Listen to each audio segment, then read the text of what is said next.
Okay, I'm back. Apparently I did not pause that, I actually stopped, so this is video 2. But you can see now that my yeast is doing its thing. It's nice and foamy up on the top and it's ready to go. So I just tip that into my flour. I find the best thing to mix with is just a bread knife like this. Okay, so into the flour. Make sure you scrape all the stuff off, you don't want to leave any of that goodness behind, because that's what's going to make our bread do its thing.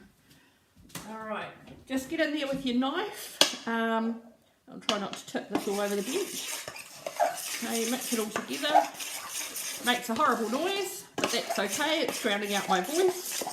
Although I know you're missing the sounds of me chatting away to you every day.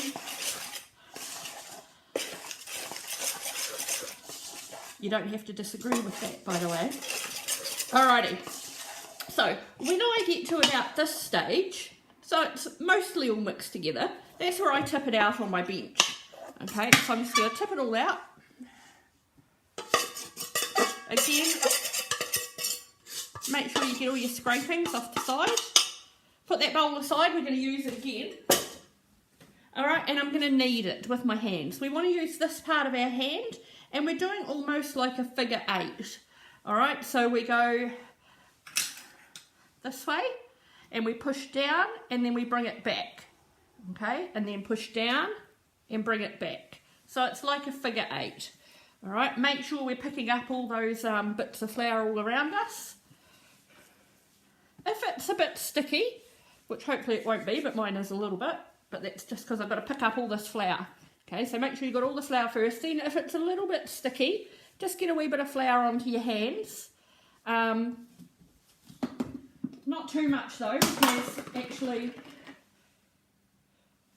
a little bit sticky is good. Okay, so just get that into there. Alright, so I've picked up all my flour, almost. Alright, so I'm doing my figure 8. Okay, bread loves to be played with. Alright, different to cakes, muffins and things where I'm always screeching at you, don't overmix it. Okay, bread loves it. So you can play with this for as long as you like. Okay, a good 5 minutes or so if you want. And it loves it. Alright, it stretches out the gluten. Gluten is a protein in the flour.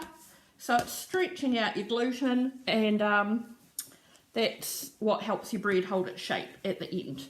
Okay, I'm going to stop there because I'm going to show you the next step. I'm just going to wash out my bowl with nice hot water.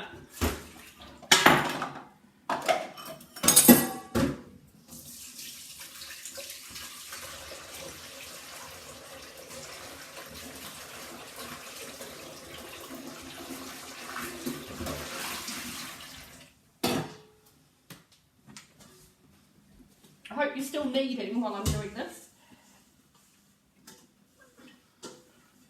Okay, so I get my bowl back nice and clean, and I'm just going to put into there about a tablespoon of oil. Okay, any oil, just your normal cooking oil, so about a tablespoon in the bottom. You can't see that, there we go. And I'm going to roll my dough around in it so it's got a nice coating all over my dough. Okay, and I'm just going to glad wrap that and sit it somewhere nice and warm. And again, this is one of those things, the longer you leave it, in an ideal world, it would double in size. And that could take anywhere half an hour to an hour. It depends on how warm it is. Keep it out of a draft, those kind of things. Obviously, when we're at school, we don't have that luxury. We don't have a spare half an hour or an hour to actually let it proof. So we're quite lucky at home that we've got that time. So I'm just going to sit that away, nice and warm. And I'm going to pause you again, but apparently I don't know how to pause, so I'll stop you and get to a third video when we come back. So in about half an hour or so, I'm going to come back and show you what that looks like.